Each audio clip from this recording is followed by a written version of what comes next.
అమలు చేసింది. ఈ చట్టం ద్వారా ప్రత్యేకమైన భూధార్ భూమి గుర్తింపు వ్యవస్థతో పాటు ఆర్టిఫిషియల్ ఇంటెలిజెన్స్ ఆధారిత భూమిత్ర చాట్ బాట్ను కూడా ప్రవేశపెట్టింది. గ్రామ స్థాయిలో భూ పరిపాలన బలోపేతం చేయడానికి 5010 గ్రామ పాలనా అధికారులతో సహా 8900 మంది సిబ్బందిని నియమించాం. అదనంగా 5520 లైసెన్స్డ్ సర్వేయర్లు తమ సేవలను అందిస్తున్నారు. ఈ సంవత్సరం 3,76,000 కొత్త పట్టాదారు పాస్బుక్స్ జారీ చేయబడ్డాయి. భూభారతి చట్టం అమలులో భాగంగా రిజిస్ట్రేషన్, రెవెన్యూ, సర్వే సేవలను ఒకే వేదికపై తీసుకుని వచ్చాము. దీంతో రైతుల సమస్యలకు త్వరిత పరిష్కారం అందించే అవకాశం కలిగింది. పార్లమెంట్, అసెంబ్లీ, నియోజకవర్గాల పునర్విభజన, పంచాయతీలు, పట్టణ స్థానిక సంస్థల ఏర్పాట్లు, రిజర్వేషన్ల అమలు వంటి ప్రజాస్వామ్య ప్రక్రియలకు మూలాధారమైన జనగణనను డిజిటల్ విధానంలో నిర్వహించేందుకు ఏర్పాట్లు ముమ్మరంగా సాగుతున్నాయి. తెలంగాణ రాష్ట్రం ఏర్పడిన తర్వాత జరుగుతున్న మొట్టమొదటి జనగణన ఇది. దీనిలో స్వీయ నమోదు, సెల్ఫ్ ఎన్యూమరేషన్ విధానం, కులగణన అంశం ఉన్నాయి. మొదటి దశ జనగణన 2026 మే 11 నుండి జూన్ 9 వరకు నిర్వహించబడుతుంది. సెల్ఫ్ ఎన్యూమరేషన్ ప్రక్రియ 2026 ఏప్రిల్ 26 నుండి మే 10 వరకు కొనసాగుతుంది. రెండవ దశ దేశవ్యాప్తంగా 2027 ఫిబ్రవరి 9 నుండి ఫిబ్రవరి 28 వరకు నిర్వహిస్తారు. తదుపరి మార్చి 1, 2027 తేదీని రిఫరెన్స్ డేట్గా తీసుకుంటారు.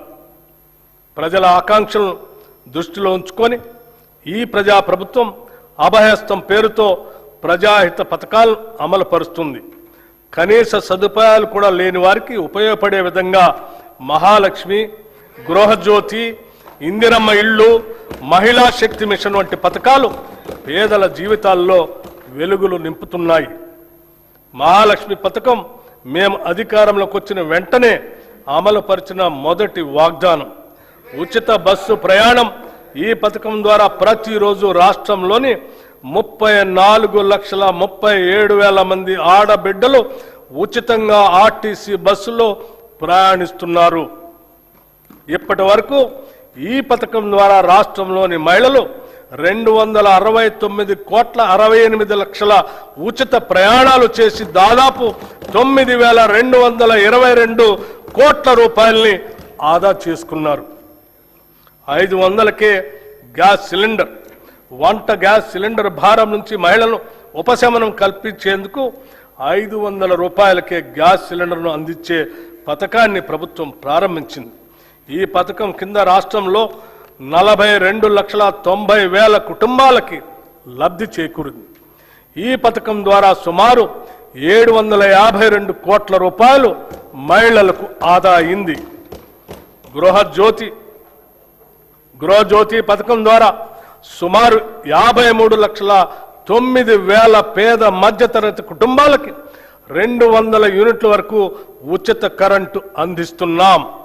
ఈ పథకం కింద ఇప్పటి వరకు 10,97,00,000 సున్నా బిల్లులు జారీ చేయబడ్డాయి. ఈ సబ్సిడీ కింద 3,900,54,00,000 రూపాయలు విద్యుత్ సంస్థలకు ప్రభుత్వం చెల్లించింది. చేయూత పథకానికి అర్హులైన వారికి 2 లక్షల నూతన పెన్షన్లు ఇవ్వటానికి మంజూరు చేస్తున్నాము. చేయూత పథకానికి అర్హులైన వారికి 2 లక్షల నూతన పెన్షన్లు మంజూరు చేస్తున్నాము.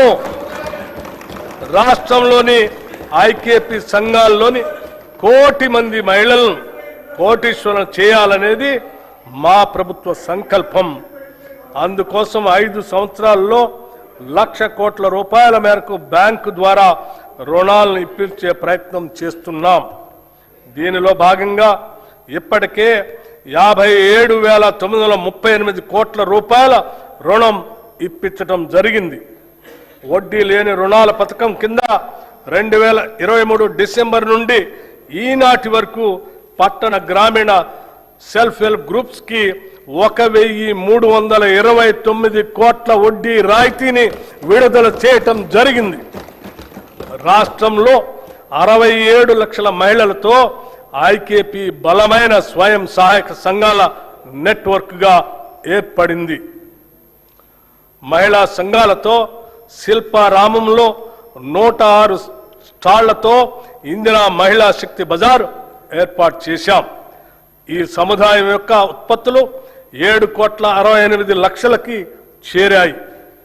సెల్ఫ్ హెల్ప్ గ్రూప్స్ ద్వారా 600 బస్సులను కొనుగోలు చేసి టీజీఎస్ఆర్టీసీకి అద్దెకి ఇవ్వటానికి ప్రభుత్వం నిర్ణయించి మొదటి దశలో 177,84,00,000 రూపాయలతో 494 బస్సుల్ని కొనుగోలు చేసింది. నారాయణపేట మరియు సంగారెడ్డిలో 2 పెట్రోల్ బంకులు ఏర్పాటు చేశాం. 28 పెట్రోల్ బంకుల ఏర్పాటు పురోగతిలో ఉన్నాయి. మహిళా సాధికారితను మరింత బలోపేతం చేయడానికి ఇప్పటికే ఉన్న 10 జిల్లాలకు అదనంగా 22 జిల్లాల్లో ఇందిరా మహిళా శక్తి భవనాలు ఏర్పాటు చేస్తున్నాము. మారుమూల ప్రాంతాల్లో ఉన్న షెడ్యూల్ తెగల వారికి 12,600 కోట్ల రూపాయల బడ్జెట్తో ఇందిరా సవర గిరి జల వికాసం పథకం ద్వారా 100% సబ్సిడీతో సోలార్ పంప్ సెట్లు అందించి వారి పురోగతికి ఇదోతికంగా తోడ్పడతాం. 6 లక్షల ఎకరాల పోడు భూముల్లో అటవీ ఉత్పత్తులకు సంబంధించిన తోటల పెంపకాన్ని ప్రోత్సహించి 2,10,000 గిరిజన రైతులకు ఈ సౌకర్యం అందిస్తాము. ఈ పథకాన్ని ఇప్పటికే అచ్చంపేటలో పైలట్ ప్రాజెక్టుగా ప్రారంభించాము. దీని విధి విధానాలు అధ్యయనం చేసి రాష్ట్ర వ్యాప్తంగా అమలు చేస్తాం. దేశానికి అన్నం పెడుతున్న రైతు సంక్షేమమే ప్రథమ ప్రాధాన్యతగా మేము భావిస్తున్నాం. రైతులకు ప్రభుత్వం ఇస్తున్న ప్రోత్సాహంతో వ్యవసాయ దిగుబడుల్లో తెలంగాణ రాష్ట్రం దేశంలోనే మొదటి స్థానంలో నిలిచింది. రైతులకు పెట్టుబడి సహాయం కోసం రైతు భరోసా పథకం ద్వారా ప్రతి సీజన్కు ఎకరాకి 6,000 చొప్పున 2 పంటలు కలిపి సంవత్సరానికి 12,000 రూపాయలు సహాయం అందిస్తున్నాం. రైతులకు మద్దతు ధరనివ్వటం కోసం వారికి ప్రోత్సాహకంగా సన్న వడ్లకు క్వింటాకు 500 రూపాయల చొప్పున అందజేస్తూ ప్రభుత్వం వారికి అండగా నిలుస్తుంది. దీని ద్వారా ప్రతి ఎకరానికి రైతుకు సగటున దాదాపు 25 క్వింటాళ్లు దిగుబడి వస్తుందని పరిగణిస్తే ఒక్క సీజన్కు ఎకరానికి రైతుకు సుమారు 12,500 రూపాయలు ఆదాయం వస్తుంది. దీని వలన రైతుకు సంవత్సరానికి